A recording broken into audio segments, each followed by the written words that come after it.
The Great Hall of the Galactic Council stretched for miles in every direction, its crystal walls reflecting the light of 1,000 different suns. Representatives from across the galaxy had gathered for what many considered the most important meeting in centuries. The air hummed with tension as species after species took their turn to speak about the same forbidden topic. Admiral Zekthara of the Hegemony Empire sat in his designated section, his scaled skin gleaming under the artificial lights. His forearms were crossed in a gesture that every species recognized as dismissive arrogance. Around him, his military advisors whispered among themselves, their voices carrying the confidence of a race that had conquered half the known galaxy. The ancient keeper stood at the center of the hall, his aged form bent with the weight of centuries. His species, the Veltar, had served as neutral mediators for longer than most civilizations had existed. When he spoke, his voice carried the authority of cosmic law itself. The Sol system remains forbidden territory, the keeper announced, his words translated instantly into thousands of languages. The species that dwells there must not be disturbed. This law has protected the galaxy for 3,000 years. Murmurs of agreement rippled through the assembled representatives. The spider-like arachnids clicked their mandibles nervously. The crystalline Xerians dimmed their inner light to show respect. Even the proud members of the Draconic Confederation lowered their massive heads in acknowledgement. But Admiral Zekthara rose from his seat, his movement causing a wave of silence to spread across the hall. His voice boomed with the arrogance of a conqueror who had never known defeat. Respected Keeper, with all due respect to your ancient wisdom, the Hegemony Empire questions this outdated restriction. We have studied these humans from afar. They are primitive bipeds who have barely managed to leave their home planet. Their fastest ships use crude chemical rockets. Their weapons are simple projectiles and explosive devices. They have not even achieved faster than light travel. The Keeper's four eyes focused on the Hegemony Admiral with an intensity that made nearby species step back. Young Admiral, you speak of things you do not understand. Military might is not the only measure of danger in this universe. Zekthara's laugh echoed through the hall like the roar of a predator. We conquered the Altarian supremacy in 3 solar cycles. Their ships were faster than light and their weapons could crack planets. We shattered the crystal dominions in 5 cycles, despite their ability to manipulate matter at the molecular level. We have defeated enemies with technology far beyond these primitive humans. What could they possibly do to the greatest military force in known space? From the observation gallery, Captain Ron Davis of Earth's diplomatic mission watched the proceedings with careful attention. Beside him stood Commander Lisa Carter, both of them wearing the simple blue uniforms of Earth's Defense Force. They had been invited as observers only, since Earth was still considered a developing civilization by galactic standards. The Keeper's voice grew grave as he addressed the Admiral directly. You speak of conquest and military victories, but there are forces in this universe more dangerous than advanced weapons or superior numbers. The humans do not think as we do. They do not fight as civilized beings fight. They do not surrender when logic dictates they should. An elderly representative from the peaceful coalition stepped forward, her translucent form shimmering with distress. The Keeper speaks truth, Admiral. My people encountered humans during our early exploration phase. It was meant to be a simple first contact protocol. The humans were friendly at first, curious about our technology and culture. But when a misunderstanding led to violence, they became something else entirely. Something terrifying. The Admiral's tactical advisor, a reptilian saurian named Velkas, leaned forward with interest. What happened during this encounter? The coalition representative's form flickered with remembered trauma. We thought we had won the initial engagement. Our ships were superior, our weapons more advanced. But the humans did not retreat when they should have. They did not surrender when defeat was certain. Instead, they adapted. They learned from every attack, modified their tactics with each battle. Within days, they were using our own technology against us in ways we had never imagined possible. Admiral Zekthara waved a dismissive hand. Adaptation is common among intelligent species. The hegemony has faced adaptive enemies before. You do not understand. The coalition representative continued, her voice barely above a whisper. They did not just adapt their technology. They adapted themselves.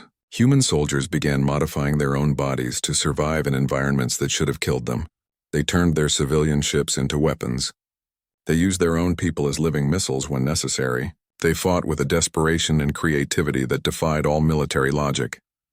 The hall fell silent as the implications sank in. Captain Davis chose that moment to step forward, his movement drawing the attention of thousands of alien eyes.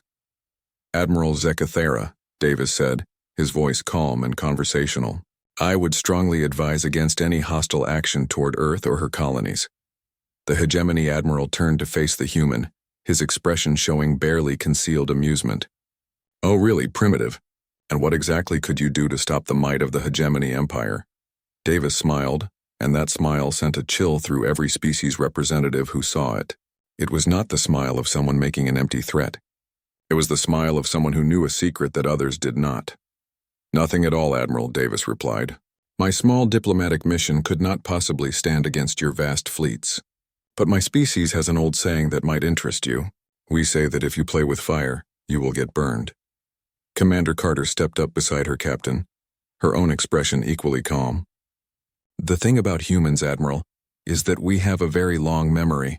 We remember every slight, every threat, every attempt to harm us or those we protect, and we have been watching the galaxy for a very long time." The Keeper nodded slowly, his ancient eyes reflecting a sadness born of cosmic knowledge. "The humans have been preparing, Admiral. While your empire conquered worlds and built fleets, they have been preparing for the day when someone would threaten their home. They have turned their entire solar system into something that no civilized mind could comprehend. But Admiral Zekathera's arrogance would not be swayed. Superstition and fear-mongering? The hegemony empire has defeated enemies across the galaxy. We will add Earth to our collection of conquered worlds, and these humans will serve as slaves like all the others." The ancient Keeper closed his four eyes in resignation. "Then you have sealed the fate of your empire, young Admiral. The galaxy will remember this day as the beginning of the end for the hegemony, and the humans will make sure that memory lasts forever." As the council session ended, Captain Davis and Commander Carter made their way back to their small diplomatic vessel. Neither spoke until they were safely aboard and heading back toward Earth. "Should we warn Earth Command?" Carter asked. Davis shook his head. "They already know." The moment that Admiral opened his mouth, our entire species became aware of the threat. "By the time his fleets reach our system, we will be ready." The two humans looked out at the stars, knowing that somewhere among them, the greatest military force in the galaxy was preparing to make the worst mistake in its history. 3 months had passed since the fateful Galactic Council meeting, when Admiral Zekathera's massive invasion fleet dropped out of hyperspace at the edge of the Sol system. The hegemony's first expeditionary fleet consisted of 200 of the most advanced warships in known space, led by the flagship Dominion's Pride. The massive dreadnought stretched 15 kilometers from bow to stern, its hull bristling with weapons that could reduce planets to ash. Standing on the bridge of his flagship, Admiral Zekathera studied the primitive solar system with satisfaction. His sensors had detected the expected signs of a developing civilization. Small space stations orbited the third planet. Slow-moving vessels traveled between the inner worlds using chemical propulsion. A few mining operations dotted the asteroid belt. Everything matched his intelligence reports perfectly. "Pitiful," the Admiral sneered to his tactical officer. "Look at these pathetic structures. Their largest space station could fit inside our smallest corvette's cargo bay. This will be over before it begins." Velkas, his Saurian tactical officer, consulted his displays with growing confidence. "Admiral, our sensors detect approximately 50 primitive vessels throughout the system. Most appear to be cargo transports or scientific survey ships. We count fewer than a dozen that might qualify as military vessels, and those appear to be armed with simple kinetic weapons and chemical explosives." The Admiral's forearms spread wide in a gesture of supreme confidence. "Excellent. We shall make an example of this system that will echo throughout the galaxy. First, destroy their orbital installations. Let them watch their defenses crumble before they beg for mercy. Then we will demonstrate what happens to those who dare to exist in space claimed by the hegemony empire." The order went out across the fleet, and moments later the first plasma barrage erupted from the hegemony guns. The International Space Station, humanity's oldest orbital facility, was reduced to glowing debris in seconds. Earth's early warning satellites went dark one by one as the alien weapons found their targets. Military installations on Luna erupted in silent explosions that could be seen from Earth's surface. But as the hegemony fleet advanced deeper into the system, their sensors began detecting something unexpected.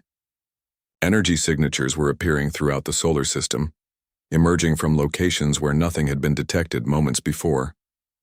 "Admiral," Velkus reported, his voice beginning to show concern.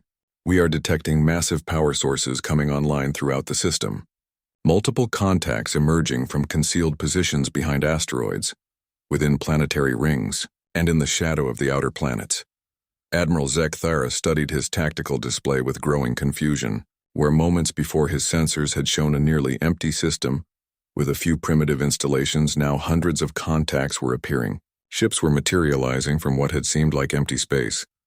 The human defense fleet revealed itself with devastating efficiency. Sleek angular warships that had been hidden behind carefully positioned asteroids suddenly powered up their engines. Battle stations concealed within the rings of Saturn came online with weapon systems that should not have existed. Ships emerged from the chromosphere of the sun itself, their hulls glowing with advanced heat shielding that allowed them to hide in temperatures that would vaporize most known materials. Captain Betty Wilson commanded the destroyer, USS Valiant, as it emerged from behind Europa, one of Jupiter's moons. Her voice cut across all frequencies as she addressed her crew and the entire human fleet. "All ships, this is Valiant. Weapons are free. Show these invaders what happens when they threaten our home." From the flagship USS Constitution, Admiral Paul Garcia's calm voice coordinated the human response. "All fleet elements engage at will. Remember, they came here to destroy our world. Send them home with a message they will never forget." The human weapons were unlike anything in the hegemony's vast database of galactic military technology. Instead of the expected energy beams or plasma bolts, the human ships fired solid projectiles at incredible velocities. Kinetic kill vehicles accelerated by magnetic rails punched through hegemony shields as if they were made of paper. The aliens' energy shields, designed to deflect plasma and laser weapons, were completely ineffective against chunks of tungsten traveling at significant fractions of light speed. Hidden weapons platforms throughout the asteroid belt revealed themselves as mining stations suddenly reconfigured into fortress positions. Railguns that had been disguised as ore processing equipment sent streams of projectiles screaming across space. Each shot carried enough kinetic energy to cripple a hegemony cruiser. "Impossible," Admiral Zekthara whispered as his flagship's shields collapsed under the primitive but devastatingly effective assault. "How are they penetrating our defenses?" "Our shields have withstood the most advanced weapons in the TU galaxy," Commander Amy Foster provided, the answer as she led a squadron of Earth's fastest interceptors in a devastating attack run on a hegemony battlecruiser. Her transmission went out on all frequencies, ensuring that every alien ship could hear her response. "Because we don't fight fair, and we never fight alone," Foster announced as her fighters swarmed around the massive alien vessel like angry wasps. "You came here expecting a civilized battle between fleets. What you got was a whole system full of humans who really don't like uninvited guests." The true horror of fighting humans became apparent as the battle continued. These were not the civilized military engagements that the hegemony was accustomed to. There were no formal challenges, no honorable single combat, no respect for the traditional protocols of galactic warfare. The humans fought with a vicious creativity that defied all military logic. When human ships were damaged beyond repair, their crews did not abandon them. Instead, they accelerated toward the nearest enemy vessel, turning themselves into guided missiles. Small human fighters targeted the weak points of massive alien dreadnoughts with surgical precision, exploiting design flaws that should have taken months of analysis to discover. Captain Helen Brooks piloted her crippled corvette directly into the engine compartment of a hegemony heavy cruiser. Her final transmission echoed across all communication frequencies as her ship's nuclear reactor overloaded on impact. "Tell my children I love them, and tell these alien bastards that humans never surrender." But perhaps most terrifying of all was humanity's ability to adapt in real time. Within the first hour of combat, human engineering teams had analyzed debris from destroyed hegemony ships and begun incorporating alien technology into their own systems. Chief Engineer Tony Martinez coordinated salvage operations even as the battle raged around him. "All repair teams, priority salvage on those plasma cannons," Martinez broadcast to his crews. "I want them mounted on our destroyers within 30 minutes. If these aliens want to play with advanced weapons, we'll show them how humans improve on existing technology." Admiral Zekthara stared at his tactical display in growing horror. His technologically superior fleet was being systematically dismantled by an enemy that should have been conquered in the first hour of combat. Worse yet, intercepted human communications revealed that the primitive species was actually enjoying the battle. "This is Major Kate Sullivan, leading Strike Squadron 7, came one transmission that chilled the alien admiral to his core. "We have 3 enemy cruisers cornered in Saturn's rings. Anyone else want to help us collect some trophies?" The response was immediate and enthusiastic. Dozens of human voices volunteered for what any civilized military mind would recognize as a suicide mission. But these humans spoke of the deadly engagement as if it were some kind of sporting event. From his command center buried deep beneath Cheyenne Mountain on Earth's surface, General Frank Coleman observed the battle with grim satisfaction. His staff worked frantically at their stations coordinating defensive operations throughout the solar system. "Phase 1 is complete," Coleman announced to his assembled officers. "The enemy has revealed their full strength and fallen into our trap. Time to show them what we have really been building all these years." At his signal, massive doors began opening throughout the solar system. Weapons platforms that had been disguised as asteroids came fully online. And from the depths of Earth's ocean, something vast and terrible began to rise toward the surface. The hegemony fleet, already reeling from the unexpected human resistance, was about to discover that everything they had faced so far was merely the opening act. As the battle in space continued to rage, Admiral Zekathara began to understand that he was facing something far more dangerous than a simple primitive species with lucky tactics. The humans were not just fighting to defend their territory. They were fighting with the desperate creativity of a species that viewed every engagement as a matter of survival.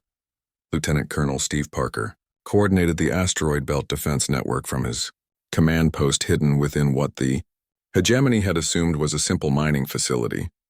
In reality, the entire asteroid belt had been turned into a fortress system over the course of decades. Mining stations revealed hidden weapon batteries, or processing plants reconfigured themselves into missile manufacturing centers. Even the smallest asteroid had been equipped with sensors and communication relays. "All defensive positions, this is command," Parker broadcast to his scattered forces. "Remember what we are fighting for here. These aliens came to our home with the intention of destroying everything we have built and enslaving everyone we love. Show them what that means to a human being." The response was immediate and devastating. Hidden railgun batteries began firing in coordinated volleys, sending streams of projectiles across millions of kilometers of space with pinpoint accuracy. Each shot had been calculated by human computers working in perfect synchronization, accounting for gravitational effects, orbital mechanics, and the movement patterns of enemy ships. But it was not just the unexpected firepower that horrified the hegemony forces. It was the way humans fought that defied every principle of civilized warfare. Damaged ships did not withdraw for repairs. Instead, their crews volunteered to ram enemy vessels, turning their crippled vessels into kinetic weapons. Fighter squadrons used tactics that no sane military mind would consider, diving directly into the defensive fire of massive capital ships to deliver precision strikes against critical systems. Captain Helen Brooks had become something of a legend among both human and alien forces when she piloted her heavily damaged corvette directly into the engine section of a hegemony battlecruiser. But she was far from alone. Across the battlefield, human crews were making similar sacrifices with a calm determination that chilled alien observers to their core. The humans did not seem to fear death the way other species did. They treated their own mortality as simply another weapon to be used against their enemies. Commander Amy Foster led her fighter squadron in an attack pattern that should have been impossible to execute. Her small craft dove through a formation of hegemony destroyers, using the aliens' own point defense systems against each other. When her wingman's ship was crippled by enemy fire, he did not eject. Instead, he accelerated directly into the bridge section of the nearest enemy vessel. "Good hunting, Charlie," Foster said simply as she watched her friend's ship disappear in a brilliant explosion that took out the alien destroyer's command center. "All remaining fighters, let's make sure his sacrifice counts for something." But perhaps most terrifying of all was humanity's ability to adapt and innovate in real time. What had begun as a defensive battle was rapidly becoming a laboratory for human military engineering.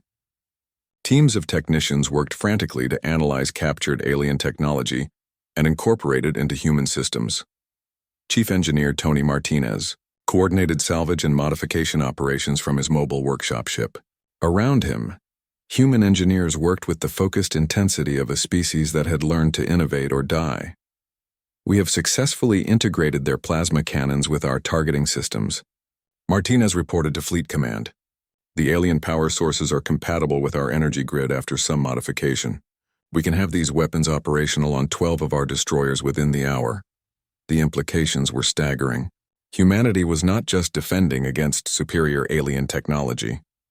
They were stealing it, improving it, and turning it against its creators faster than the hegemony could respond to the threat.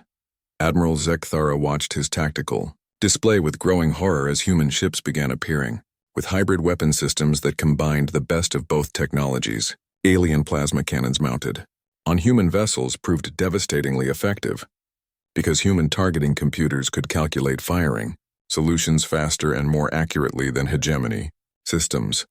How is this possible? He demanded of his science officer. It should take months of research to understand our technology well enough to integrate it with their primitive systems.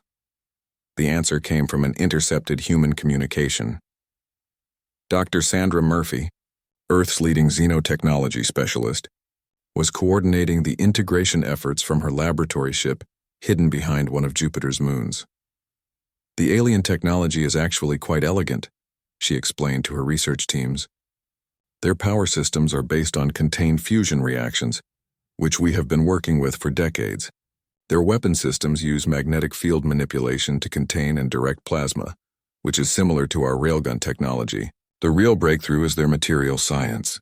These hull composites are incredibly durable, but they become brittle when exposed to rapid temperature changes. Within minutes of that transmission, human fighters began using a new tactic. They would fire concentrated bursts from captured plasma weapons to superheat sections of enemy hulls, then immediately follow up with streams of liquid nitrogen to cause thermal shock. The resulting metal fatigue created weak points that could be exploited by conventional kinetic weapons.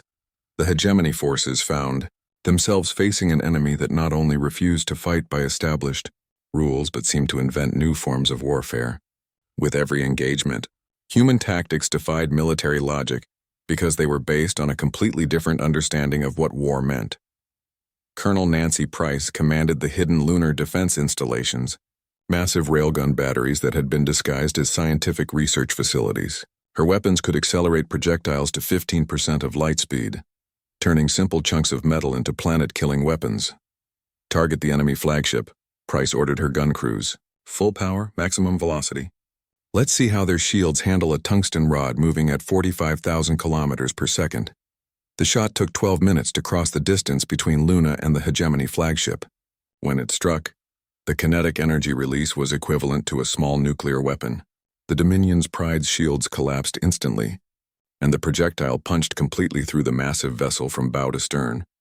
But even as his flagship died around him, Admiral Zekthara was beginning to understand the true scope of what he faced. The humans had not just built a defense network. They had turned their entire solar system into a weapon designed specifically to destroy any force that threatened their home world. From hidden bases throughout the system, more human reinforcements continued to appear. Ships that had been concealed in the clouds of Venus emerged with hulls designed to withstand crushing atmospheric pressure and corrosive chemical environments.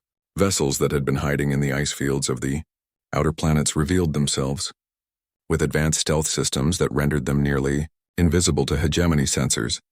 General Frank Coleman watched the battle unfold from his command center deep beneath Earth's surface. Around him, his staff coordinated defensive operations that spanned the entire solar system with mechanical precision. Phase 2 is complete, Coleman announced. Enemy forces are fully engaged and taking heavy casualties. All hidden installations are now operational. Time to reveal what we have been building in Earth's oceans. At his command, massive installations began rising from the depths of Earth's seas. Facilities that had been hidden beneath kilometers of water for decades came online, with weapon systems that dwarfed anything yet seen in the battle. The hegemony invasion force was about to discover that humanity's greatest weapons had not yet entered the fight. What Admiral Zekthara had assumed was humanity's entire defense fleet proved to be merely the opening act of a carefully orchestrated plan that had been decades in the making. As his forces struggled against the unexpected human resistance, the true scope of the trap he had walked into became horrifyingly apparent. The communication request came from Earth's surface, transmitted on all hegemony frequencies simultaneously.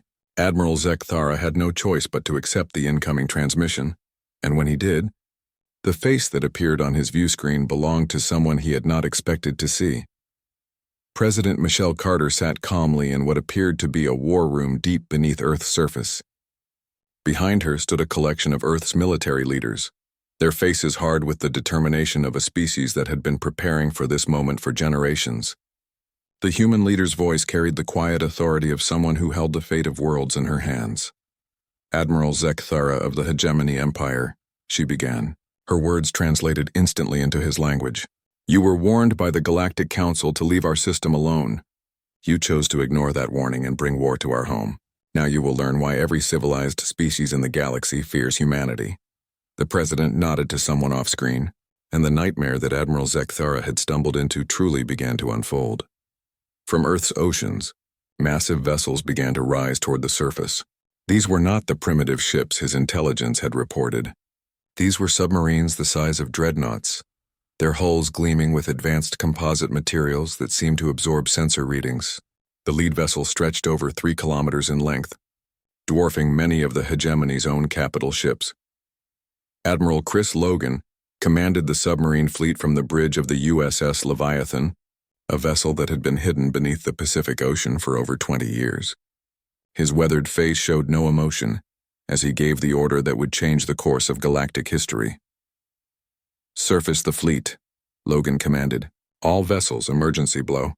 Let's show these aliens what we built while they thought we were playing with toys in tide pools.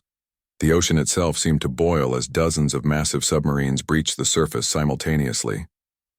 Each vessel was armed with weapons that incorporated technology salvaged from a dozen different alien civilizations over the past century.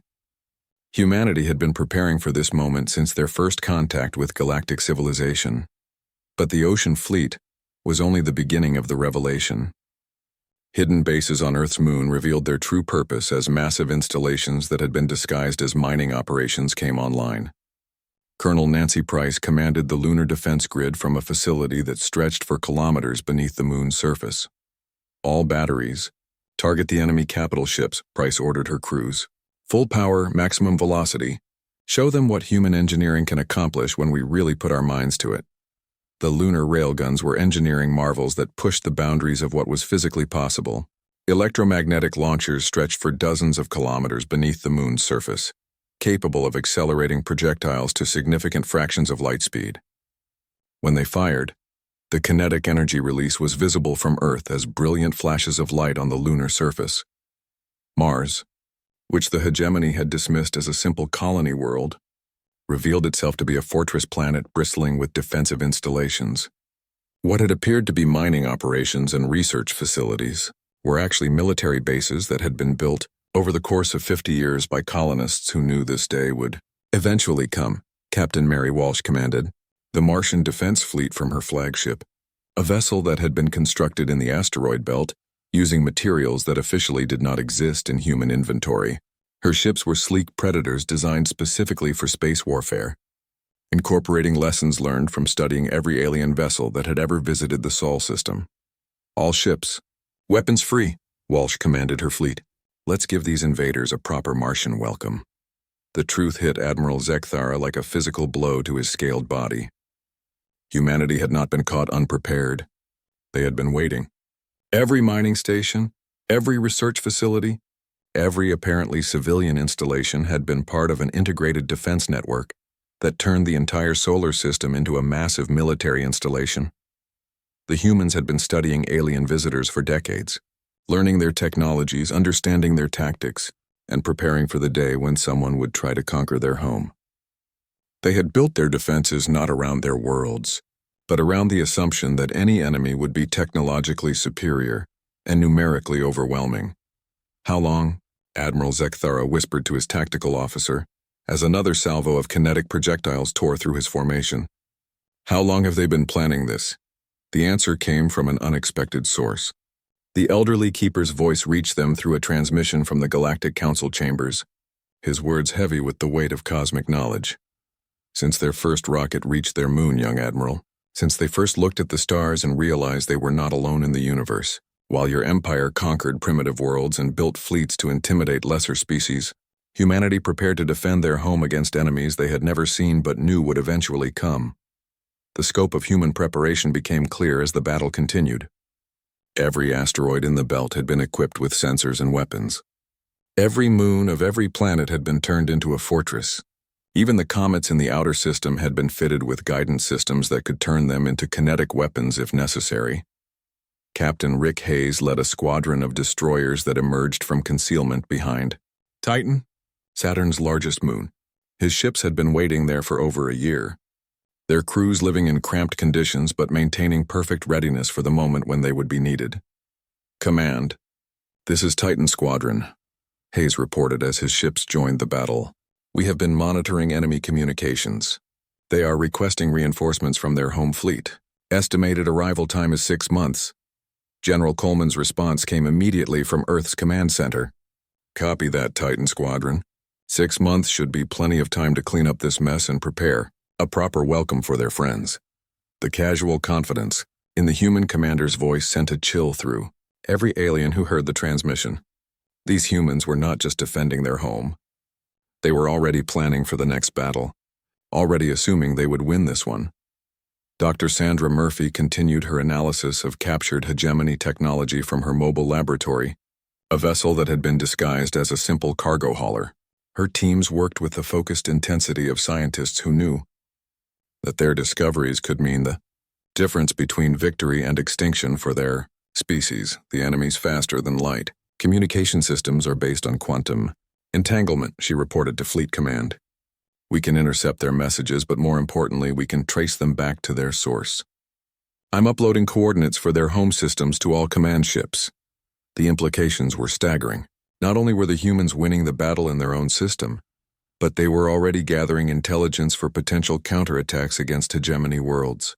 They were thinking several moves ahead in a game that the aliens had assumed would be over in hours. As the last functional hegemony ships began to retreat toward the edge of the system, Admiral Zekthara realized that he had not just lost a battle. He had walked his entire fleet into a carefully prepared trap that had been waiting for decades to spring. The humans had turned their entire solar system into the most sophisticated military installation in known space, and they had done it while maintaining the appearance of a primitive civilization that posed no threat to anyone. The retreat was not a fighting withdrawal. It was a desperate flight from an enemy that had proven to be everything the galactic warnings had claimed and more. And as his surviving ships limped toward hyperspace, Admiral Zekthara knew that the war was far from over. The humans would not be content to simply defend their home. They would be coming for his empire next. As the last battered hegemony ships limped away from the Sol system, their hulls scarred and their crews traumatized beyond repair, Admiral Zekthara finally understood why the ancient races of the galaxy had spent 3,000 years warning everyone to stay away from humanity. The human fleet could have pursued and destroyed every fleeing vessel with ease. They had the firepower, the tactical advantage, and the clear military superiority to finish what the hegemony had started. Instead, they let the survivors go. But not without a message. Captain Rick Hayes now commanded what remained of the active human defense fleet, his destroyer squadron having survived the battle with minimal casualties. His transmission went out on all hegemony frequencies, ensuring that every fleeing ship would carry his words back to their empire. "Attention hegemony vessels," Hayes announced, his voice carrying the calm authority of someone who had just won an impossible victory. "You are free to return to your territory. Tell your leaders what happened here today. Tell them that humanity offers friendship and peace to those who approach us with honest intentions. But also tell them that we will show no mercy to those who come as conquerors." The message was simple, but its implications echoed through the retreating fleet like a death knell. The humans were not just letting them go out of mercy. They were sending them back as messengers, living proof of what awaited anyone who threatened Earth. In the aftermath of the battle, as rescue ships collected survivors and repair crews began assessing damage, the true scope of humanity's preparation became clear to galactic observers. Every human colony, every research station, every supposedly civilian installation throughout their territory had been part of the defense network. They had turned their entire species into a military force while maintaining the facade of peaceful development. Dr. Sandra Murphy addressed the assembled representatives of friendly alien species who had come to observe the aftermath of the battle. Her mobile laboratory had been revealed as one of the most advanced xenobiology research facilities in known space, equipped with technology that surpassed most galactic civilizations. We have been studying every species we encountered through the Galactic Council for over a century, Murphy explained to the amazed alien observers. We learned how each civilization fought, how they thought, what they valued, and what they feared. Then we prepared for the day when one of them would decide that humanity needed to be destroyed. The revelation sent shockwaves through galactic civilization. Humanity had not been the primitive species that everyone assumed they were. They had been playing a carefully orchestrated deception, allowing other civilizations to underestimate them while secretly preparing for interstellar war. The reports that reached the Galactic Council painted a picture that would become legend throughout known space. The Hegemony Empire, masters of conventional warfare who had conquered half the galaxy, had encountered something that transcended their understanding of military conflict. They had faced a species that viewed war not as a political tool or territorial expansion, but as a matter of species survival. Admiral Zekathara's testimony to the Emergency Council session was broadcast across the galaxy, his once proud bearing now broken by the trauma of what he had experienced. They do not fight to win territory or resources, he reported to the assembled delegates, his voice hollow with defeat. They fight as if losing means the complete extinction of their species. They use every available resource, every advantage, every conceivable tactic to ensure victory. They do not stop until their enemy is completely defeated or completely destroyed.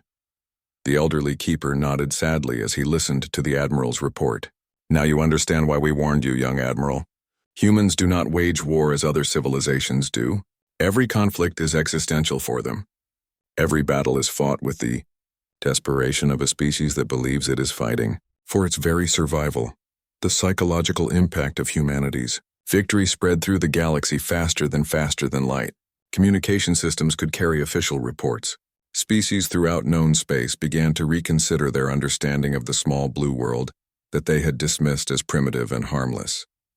Captain Betty Wilson, whose destroyer had been among the first to engage the hegemony fleet, found herself assigned to diplomatic duties as various alien civilizations requested meetings with human representatives. Her briefings to potential allies revealed the depth of humanity's strategic thinking. We have been preparing for galactic warfare since we first detected alien radio transmissions over 200 years ago, Wilson explained to a delegation of concerned species representatives.